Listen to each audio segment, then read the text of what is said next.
friends, I am extremely pleased to be here. I enjoyed my last 3-4 days while being in Chhattisgarh, and today also to meet all of you. In last couple of days, I visited the Bastar area, Jagdalpur. Dr. Dulani was there to entertain us. He showed us the dances, the traditional dances which are there. We saw the Chitrakoot waterfall, the Tiratgarh waterfall, and of course we visited Ma Danteshwari's temple. So it was almost sort of pilgrimage for me. And I thank with my heart the whole Chhattisgarh IIP branch for showing me this love and respect by giving an oration which goes by name of Dr. D.S. Dave, about whom, and I also listened.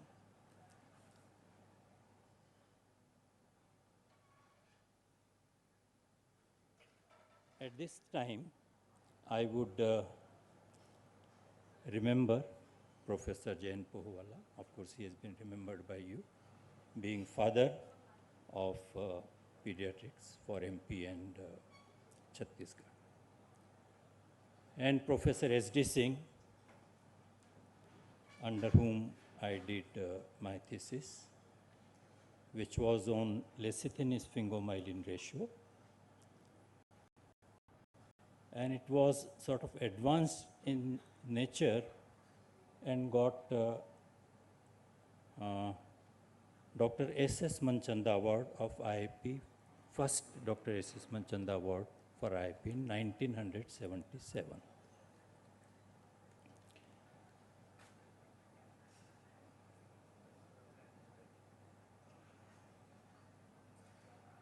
I would be speaking about last 50 years of pediatrics. I have been in pediatrics for almost 50 years now. My internship started in '73, and it was done in Jain, and that turned sort of my life towards pediatrics. It was such an interesting branch. The teachers there were so good that I chose pediatrics. Was not one of the branches which was people used to take. The merit holders used to take medicine, surgery, the standard branches. It was just an offshoot of medicine. But it changed my life when I went for internship at Jain. And I have seen such tremendous changes in last 50 years that one wonders that what can happen in 50 years' time. So I thought I would, because I have and actually I'm honored by the presence of Dr. Dapke, Dr. Bafna, various other senior people here, who are, and others also, who are my class fellows, Dr. Kiran, Dr. Ajab, and others, who have seen how pediatrics has changed over the last 50 years.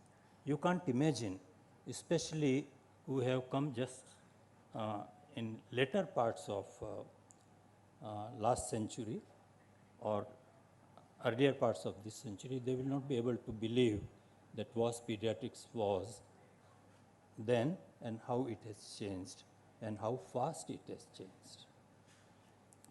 Today morning, I listened to so many talks very carefully, and they are sort of testimony to the type of work that is going on, to the type of development that is going on in India, in pediatrics. And I would also dwell on what future holds. The way things are improving, I don't think any of us can imagine what future would be, not only of pediatrics, but of medicine in general. I would touch upon the under 5 mortality, which is the theme of the conference, and how it has changed over years mostly in last 50 years. This is where I worked for almost 45 years. You see that this photograph has been taken by a drone, about which we had not heard 10 years back. And today, every day, we hear that how it is being used in wars. During COVID times, it was used to lift drugs, vaccines to remote areas. Okay? So the technology which occurs in other areas are being used in medicine in a great way. This is where I work currently. Now, very brief review, just to give a bird's eye view what has happened. When we started, there were hardly any equipments. Monitors, ventilators, ECMO, and other equipments which have become part of everyday practice. Actually, point of care practice they have become, none of that were there. And even if there was some incubator donated by UNICEF, I am talking of India, donated by UNICEF, it was usually for exhibition sake rather than actual use. So we have gone from negligible to almost full. Imaging we had only X-rays. Sonos we got in 80s. Even world did not have it all that back. These are all recent developments, new developments. We got MRIs in 90s. Now we have got PET scans, genetic studies, automation in laboratory. These all are new developments. I do not want to go into detail because each branch has developed tremendously. Procedures, we had simple IV to be given by still needle with a routine bottle and routine drip set. And then we could do LP. Now we had gradually first had scalp vein set, then we had intracates, then we had central lines which could be introduced peripherally, and now so much interventional studies can be done. We did not do intubation when we were house officers or residents. If it was required during delivery, it was done by anesthetist. And there was no practical protocol how to resuscitate. Not a protocol. Now everything is protocolized. Everything is protocolized. How to do what, when. We heard about it. Previously it was called NALS. Now it is called National Neonatal Resuscitation Program. And now this is taught, which we did not learn during our residency. Now it is taught to ANMs and ASHAs. So that is how things have changed in last 50 years. 50 years is not a very big time, but changes are happening very, very fast. And of course, pediatrics was a sort of recently developed specialty. Now we have got all sorts of super specialties where we have DM, fellowships, neonatology, intensive care, and organ system specific. In disabilities at that time, if child had CP or mental retardation, all that we could say was that nothing much can be done. Now, if you utter a word for such a child that nothing can be done, I think nobody would appreciate that kind, because so much things can be done even in disabilities these days. Now let us see what has been the global trend. Will you imagine the global under 5 mortality rate was 50%. That means out of 2, 1 child died in 5 years. 200. This is global scenario. I am not talking of America, or this is global scenario. And in 100 years, it did not change much globally. Some countries advanced faster earlier, but globally it was 40% means 400 per 1,000 live births, because we now measure in live births, 1,000 live births. Now let us come to what happened in 1950. India, 30%. That is 1/3 died in 5 years. And there was a wide gap between advanced countries like US, wide gap was there. But this all happened before you had intensive care, before you had incubators, before you had other facilities. And it happened by changes in the socio-economic status of the countries. And that is why IMR is used as a development index, because it can change with development.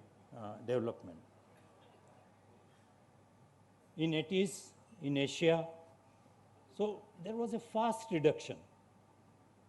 100 years, nothing happened. 50 years, it changed, and then there was a fast reduction. In 30 years, it had come to 120 per 1,000 live births in Asia, while in Europe it was 1/10, because these have developed and developed socio-economically and also medically. By 80s, so many new developments had occurred in neonatology and pediatrics. In 2005, we stood at 50 per 1,000 live births, while they were under 10, okay, under 5 mortality. So this is a general scenario overview of last so many years. And how much time it took to come from 300 to 50 under 5 mortality? Because things were developing, it took Europe 150 years. By 40, they were at 5%, 1940. US, it took 84 years. Japan, China, it took 50 years, because technology was there, know-how was there, and they were able to harness that know-how.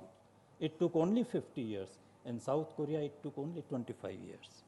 India, it took 100 years to come from 30% to 50, 2015 that we saw in the last slide. So there are many factors which affect under 5 mortality.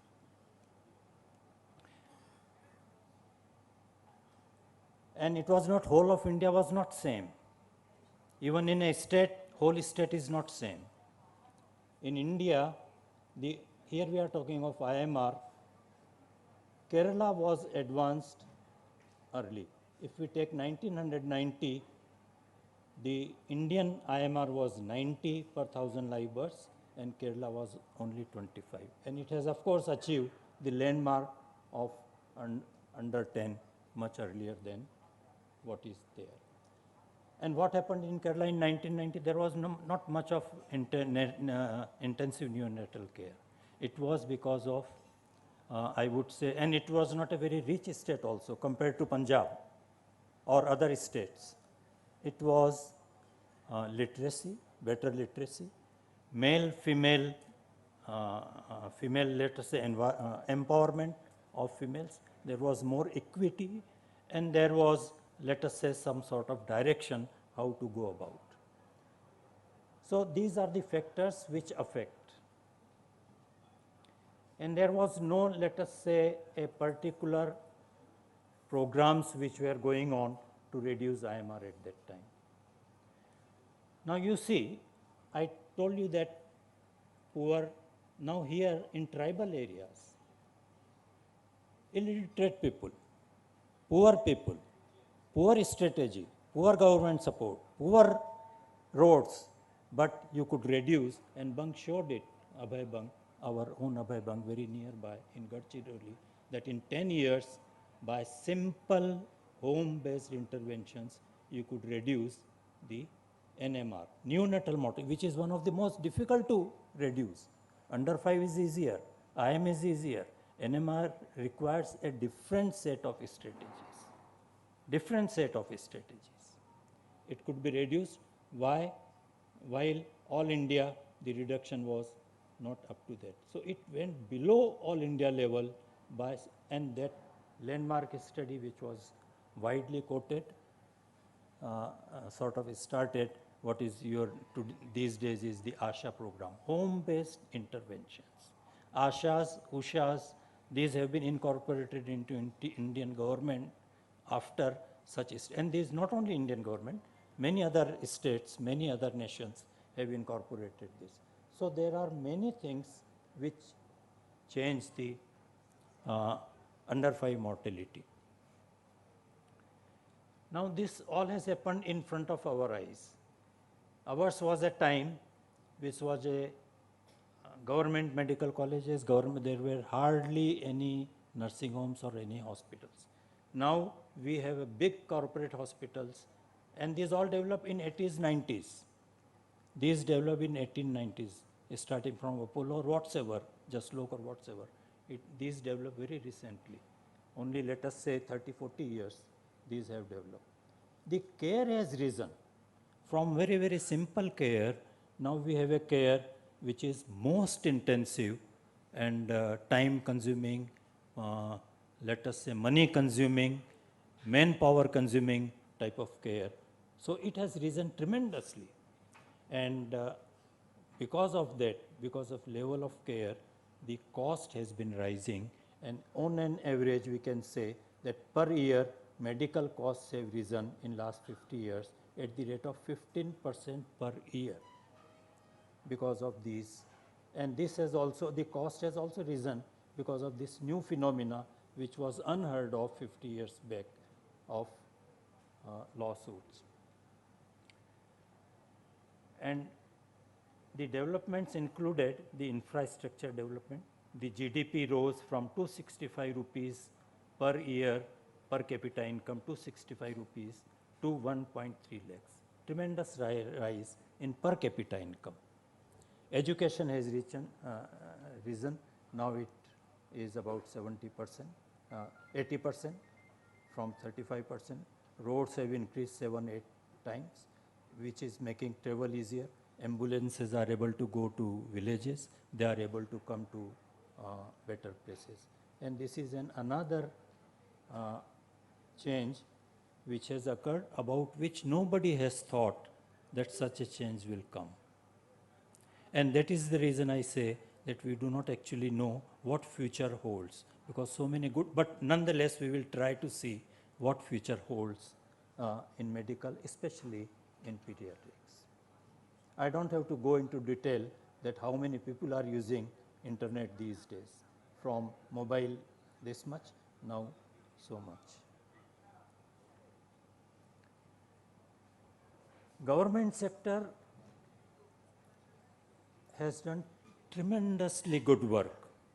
Those who are in private sector, they do not realize what reach, what depth, how much money government is putting into, because it is worried about not one individual, not one community, but towards the whole country's health.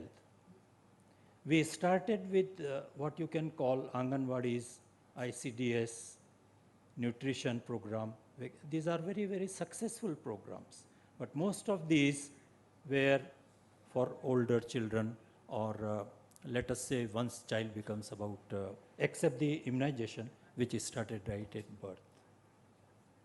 We had diarrhea control program, ORS control program, pneumonia control program. Gradually we all built up these programs, and we saw good results of these programs. And this all was done, let us say, by government resources, and of course the private pediatricians, academic bodies put their weight behind these programs, which made these programs successful. It was soon realized that safe motherhood, child survival is important to reduce under 5 mortality.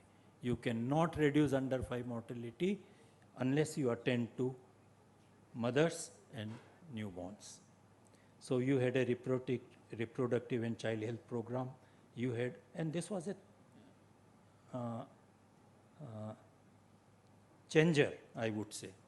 The major changes or the speed of changes which has occurred in community pediatrics have been after rural health mission, which was put into practice not very long back, hardly 15 years, but we have tremendous results, tremendous results. Every mother is to be institutional deliveries, which used to be 10 to 20%, now is above 80-90% institutional deliveries. And government spends a lot of money, lot of manpower to achieve. These programs are very, very recent, which we take almost for granted. These programs are very, very recent. And it's still like facility-based newborn care was also introduced in the government by way of SNCUs and other programs which they put in. Okay. And in 2014, the nation launched what is called Newborn Action Plan, Indian Newborn Action Plan, and we are going through this currently, and it attends to the newborn mortality to be brought under single digit. By 2030, they wanted it to reduce by 2030 under in single digit, that is under 10 for whole of India. Okay. Currently, we are through the what is called Sustainable Development Goals, which is a globally run sort of programs which want to reduce under 5 mortality. Recently launched 2015, want to bring under 5 mortality to 25. I was exposed through this particular pilot project to done in 13 and 14 while I was President-elect of National Neonatology Forum. I personally visited with a team of few doctors from Indore Medical College and other places, a block of a district, and the block had two things, like Chhattisgarh has two areas. North Chhattisgarh is different from South Chhattisgarh. This block was different above Vindhya and below Vindhya, Vindhyachal Pradesh. So the physical, I learned that the geography would affect this thing. But I could see that there is an ASHA, there is an ANM, they have a reach, they could take us, they knew where delivery has occurred, they followed children, newborns they followed mothers, they met mothers, antenatal checkups, they brought them for immunization.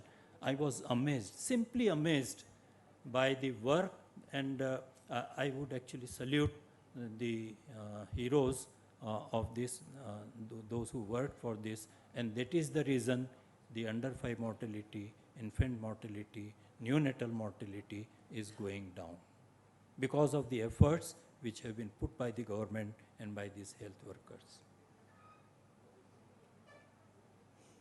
Everybody is aware that government started this national neonatal resuscitation program when they realized that newborn has to be attended at birth.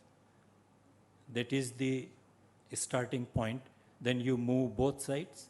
You cover adolescent girls, you cover pregnant mothers, you cover their nutrition, you give them immunization, you bring them to hospital, deliver there, you attend to the baby at birth, premature, early, any problem, this can be attended. There is a fantastic infrastructure that is in place, and if any, it is there for everybody to see, open, and the people have over the world, all over the world, have recognized, realized that how things can happen through government also. This is the INF document which was published by the government in 2014, and I was fortunate being part of this because I was, at that time I was president of National Neonatology Forum, and we prepared for 1 or 2 years. We had several meetings. I had been part of it in developing, and this document contains a preface from me because I was president of Neonatology Forum at that time. Academic bodies had a tremendous role, no doubt about it. While I praise the government for its effort, the strength behind was, of course, the academic bodies. The NRP program went through IIP, as all of you are aware, and they took it to length and breadth of our country, from Himalayas to the, and Dr. Rawat is currently looking after NRP program, and he is taking it forward further.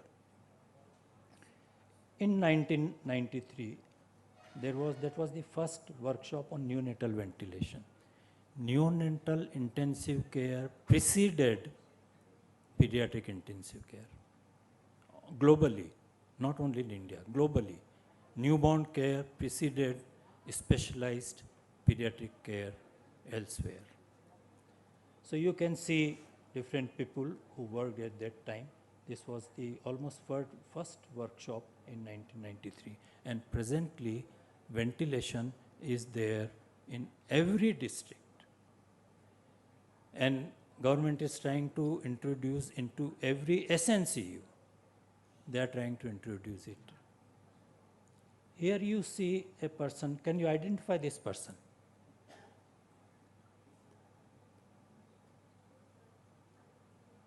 He is pediatrician, of course, because this is an NNF function, 2005. Many people were given, were honored with fellowship at that time. He is Dr. V.K. Paul. You see him on TV. You know that he is a strong force, not only for medical education. During COVID, he was a strong force. He is a strong force in developing COVID vaccination, and the way things have happened. So one of the, I would consider one of the pediatricians who, like all of us, he was sort of a force who changed the health scenario of the country. Medical education you talk of development of equipments, you talk of development of vaccination, development of drugs. He has been part of those committees, and it is a proud moment for all the pediatricians that, and where was he nurtured? In academic bodies. He is from AIMS, but he was nurtured in academic bodies, like IIP, like NNF. The development, the seats have, in MP and Chhattisgarh, at that time there were 6 medical colleges, 50 years back. Now you see there are 30 medical colleges, private and government, combined MP. And the seats have similarly increased that many times. Manpower has been our weak point for long, and there have been a lot of efforts to increase the manpower. Not only doctors, not only specialists, but even paramedical courses, nursing, other paramedical courses, there has been. And apart from these formal courses, we have in-service programs, practically in government also. And of course, we go voluntarily for so many conferences, we go to workshops, we increase our own capabilities, and there are good faculty with us who do all this. So in-service program, conferences, workshops, continuous, and of course CME hours and everything. These are all last developments. I was also part of workshops we conducted for CPAP and basic ventilation. For SNCU staff, doctors and nurses. Would you imagine that nurses will be trained in basic ventilation? So now in South it is common. Every SNCU can ventilate. They have got 3-4 ventilators. They can ventilate newborns. They can give continuous positive airway pressure. In MP, in Chhattisgarh, we have been lagging behind, but it is gradually picking up. Now at least 1/3 SNCUs have got ventilators, and because they have been trained, nurses. He is the man, Dr. Datta, who began, Ashok Datta, who began what is called the FBNC revolution, the booklet that was published under government, that how we will encourage facility-based newborn care in India, how we will develop in India. We brought him for this workshop. The method of education has changed these days. It is not didactic lectures, but you have group discussions. These people, he is from, she is from Gujarat, he is from Karnataka. So we got a faculty from all over India. hands-on is being given, and we develop special workshops. On the whole, we had 25 workshops very recently at Chaitram Hospital through government funding for their SNCU staff. We trained them. I don't want to go into details, but this has been one of the involvements of one of us. Now, what we achieved in last 50 years? Tremendous. Smallpox gone. Before I post-graduated, smallpox was eradicated. What were smallpox cases I saw were in my childhood. By the time I became resident, the smallpox has been eradicated. Polio eradication history is well known to us. Now we don't see. Previously, we used to have separate wards for polio ward, diphtheria ward, tetanus ward. If these don't exist or have been eradicated, this is an achievement which is not a small achievement, tremendous achievement. And the credit, of course, goes to all those who worked. Morbidity has reduced of vaccine-related disease. We learned today morning, we listened today morning. Program-related mortality, diarrhea, you see much less commonly. Pneumonias, you see much less commonly because of the socio-economic improvement that we saw. Now, better survival, previously in 50s to 70, the reduction rate, 190 infant mortality, it became 161 in 20 years. Very small reduction rate of about 1%. Annual reduction rate of about 1%. Very small reduction. Gradually it picked up.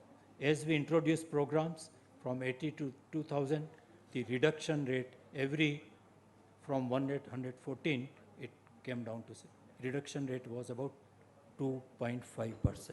Annual reduction rate in IMR. After 2010, it has further increased. And this is because of concentrated efforts, not only government, but all the academic bodies which are putting their strength behind the government programs. Doctors who was in private sector, although they are working for the personally, but they are putting their weight by involving in policy making.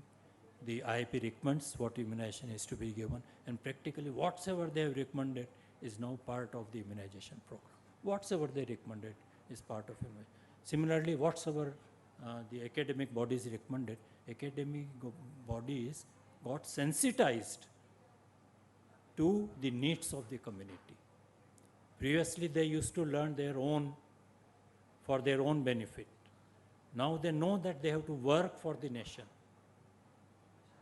So now, in 90s, it was the reduction rate has been 4%. Since 2010, the reduction rate has been so high. That is because of concentrated effort, using correct strategy. Same for under 5 mortality.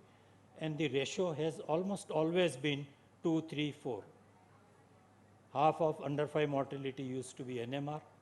2/3 of IMR used to be the NMR. That is where we stand today, 20 global, national, 30 and 35. And it appears that we are very, very near SDG goal. Should be able to achieve from 20 to 12 easily, neonatal mortality, from 35 to 25 it appears, but it is not the all that easy, I would say. Because we see that the projected gap is there. If you by 25 or by 30, if you want to achieve something, you should reduce by a particular rate. Then only you will be able to achieve that thing. If you draw projected rates for under 5 mortality, it appears that these are the areas where the reduction rate is lower. And you will not be achieved to achieve the your goal, because the reduction rate is not that much. That means we have achieved, but still the gap is there. Similarly for NMR, in NMR gap is not achieved that much. In under 5 mortality, it has been achieved to some extent, but NMR is pulling the under 5 mortality, and we have to especially pay attention to neonates.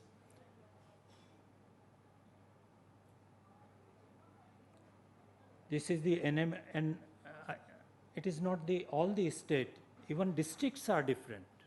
Some districts are not. So nowadays, the strategy is to address issues of each district separately. And the problems, what strategy would be right, that is what is to be achieved. And we can see that the problem districts are outlined here, and of course, which are in most of the uh, uh, MP, parts of Chhattisgarh, UP, parts of Bihar, Gujarat, Rajasthan. These are the areas where there is still a gap. Now, while the medical developments have had a good effect, no doubt about it, but it brought with it several side effects, even ill effects it brought. We are all aware that drug reactions occur. We are all aware that errors occur while giving drugs. Injuries occur, burns occur, extravasation occurs, people lose limbs, etc. Infection is one of the most severe which everybody is afraid of. Government is afraid of infection. In private, we are afraid of infection. A child gets admitted in hospital. We are worried that he goes without getting infected. And all of you know that you will say that hand washing should be emphasized. I would tell you some additional thing which I want you to think about. The infection, why infection is all that common. We use water in nursery or in PICU or in hospital. We use centralized air. We used oxygen. How sure are you that the water that you use for hand washing is good enough? You are not getting pure water in your house. What will ensure pure water? So one has to take care. You can take care of everything else, but you have to take care of very, very general things like water. Air, central air which comes, we don't think from where it is coming. Air comes from an air compressor. It sucks air from surroundings. The area where air compressor is kept has to be clean. And go to many hospitals, you will find it under basement. It should have an open area from where it can suck air. See your hospital. How does oxygen get, from where we get oxygen? It is concentrated from air. And if your suction apparatus, which you have kept in basement, if it is near your oxygen preparing plant, the infection is bound to get in. So make sure that your air supply, oxygen supply, water supply is pure, and there are strategies for it. I'm not going into details, but I know that these problems occur in hospitals. Those who have got hospitals, those who have got nursing homes, please see that your central air compressor is placed in open air. Generally, you would say place it on roof. People place it in the basement. It doesn't get open fresh air. Similarly, the suction apparatus, generally people put it in basement, while the suction, which is infected suction, has to be not delivered in the hospital campus, not in the basement. Is to be delivered outside, and it has to be treated, of course, the way it is treated. Anyway, so poverty, Dr. Suryavanshi mentioned about it, that treatment-related poverty, and there are many studies also which tell us that many families become poor because of the cost of the treatment. There are health issues. Health worker burnout has also been spoken out, not because of workload, but apart from workload, the intensive nature of the care, lot of hours, when we did house, we did for 12 hours duty, 24 hours duty, 36 hours duty. Yes, lot of cases, yes. Nowadays, we do not get all those many cases, but the intensity of the work which we are required to do is causing problems to doctor. And of course, I don't want to go into details, but this is an issue which is very, very pertinent. So these are the side effects. Now let us see what is future. These will, it appears to me that these will reduce, these will increase. These will increase. And what I see, and which is a good thing, is that even these will go to the smaller towns. They are going to smaller towns. Mobile units they are having, which bring patients from. So this is the change which I see. Remote care will become more and more common. We saw it in during COVID times, and we are seeing now also. Electronic records, data management, digital health is going to increase tremendously. Patient-centered care, patient engagement is becoming important. You have to treat patient individually, engage with him, talk to him, explain these things. This is becoming more and more important. And population health and attention to the cost is equally important. Some new professions are likely to come up because indigenous equipment industry is developing fast. We will have professions, and that is why we have got so many our industry friends who commonly attend the conferences. This is going to increase. It is not only going to become a medical tourism hub, but it is very, very likely to become education hub for paramedical and medical education. Bioprinting, in 10 years' time, I read that in 10 years' time, you will be able to get synthetic organs. We heard that there are artificial heart and other things by a mechanism which is called bioprinting. And you will be likely to get these types of, like we have got nutritionists, like we have got physiotherapists, we will have this type of additional professions. Therefore, let us be future ready. And for us who are in this house, we have to adopt digital health fast, because that is the future that is going to come, that has come. Dr. Rawat gave a talk on self-wellness. It has become very, very important. And we have to develop a way of rapidly changing to healthcare ecosystem. By healthcare ecosystem, I mean that insurance things will come, national insurance will come, the employer-employee equations will change, and we have to change these. If we do not attend to it, we will miss the future. Let us, friends, be future ready, because future depends on us. It is in our hands. Thank you very much for.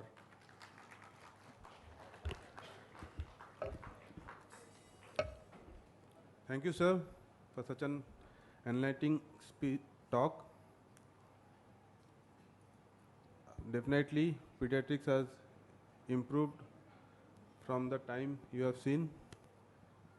With this, we close this session, and we are thankful to sir for being here to deliver this prestigious oration. Thank you.